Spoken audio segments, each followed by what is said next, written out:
In this segment, we're going to do a localized repair of some settled pavers. Before power washing and cleaning, we identified this area as being settled and requiring a repair. Obviously, due to this downspout exiting here, it has washed out the pavers. We'll remove this so that we can work here, and at a later time we'll reroute this downspout so it doesn't recreate this problem. Not only does this not look good, it could create a safety problem with pedestrian traffic. So now that we know what we have to do here, let's get started with our localized repair. Before we start with our repair, we simply want to clean the area of any debris to ensure that we don't have to contend with it, and also to make sure that it doesn't mix with our material that we need for the paver repairs. What you might find to be helpful before you remove your pavers is with a simple digital camera, take a photograph of the area to make sure that when you're putting the pavers back in place, it's easy to identify how they all go together. With a basic screwdriver, you can start the removal process by simply placing it in the joints and prying slightly, and with your hand, get the first brick out. And then what we want to continue to do is reassemble the pavers as they lie in the pattern here over on the cement for ease of reinstallation. Try to be careful to clean the pavers too. That will assist in the final installation when we're ready to put them back in place.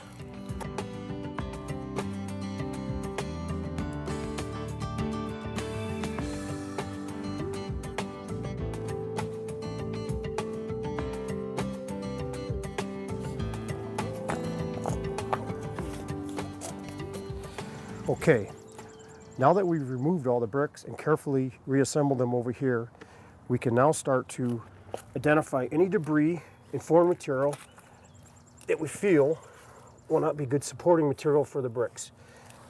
We'll want to pull this all out.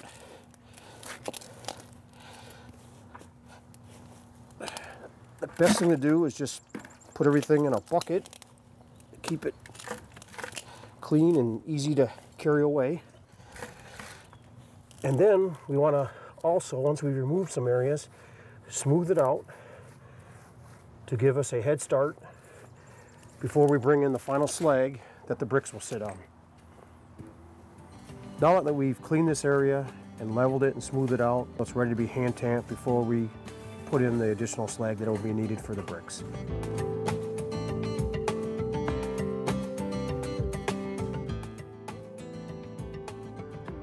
Now what we're going to do is add the slag material that is necessary to replace the foreign material that we removed that had all the mixed in debris and possibly insects.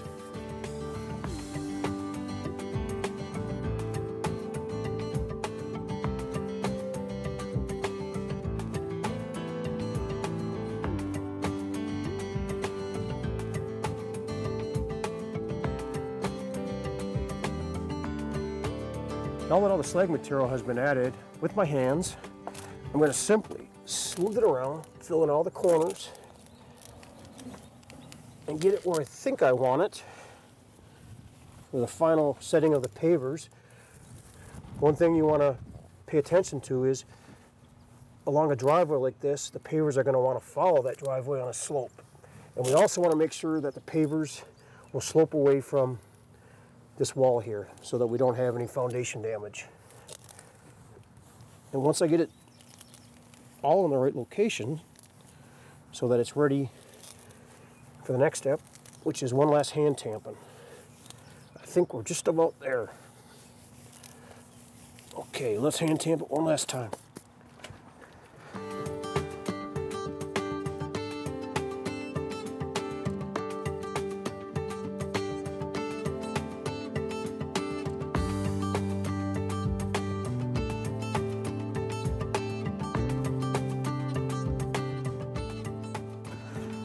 The height now that the slag is at is just a rough height.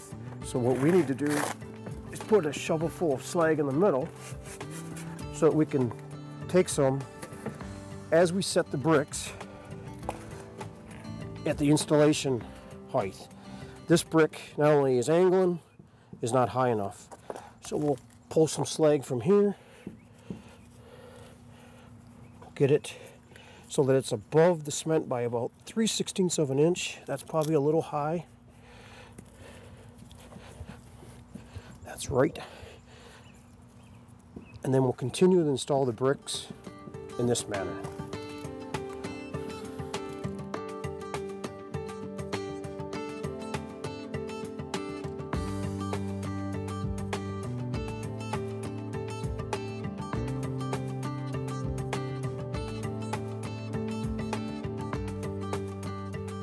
A critical point when reinstalling pavers is always to start as interior as you can and work yourself to the outside, never leaving yourself a chance to have a opening or a void or pavers that aren't tight together.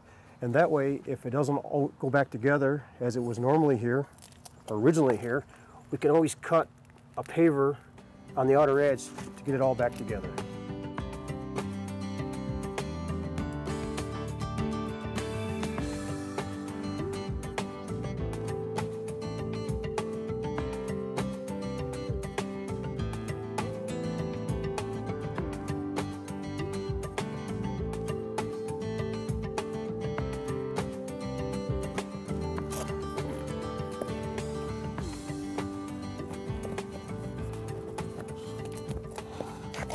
Okay, now that we've got the last of the pavers in place in this area, we can go around with the dead blow hammer and set them in their final location.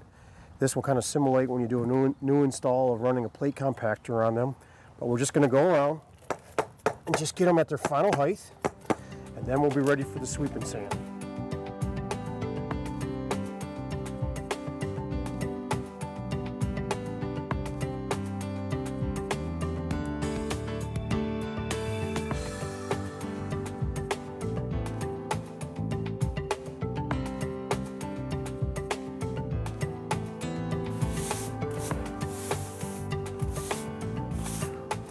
Okay, we're now almost done now with this area. Once we finish sweeping the sand in this area, we'll be ready to mist the pavers. That will allow the sand to start to set up, get hard, and stay in place so that the pavers don't move and give us the long life that we desire.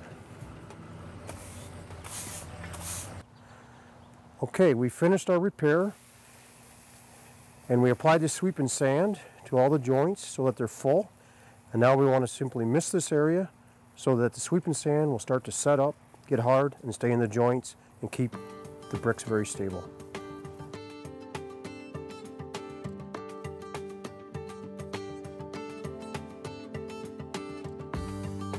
In this demonstration, we showed how simple it is to make a basic paver repair. A downspout was exuding water on these pavers, and that caused the base to wash out. It's very important to reroute this downspout following the paver repair to prevent this from occurring again.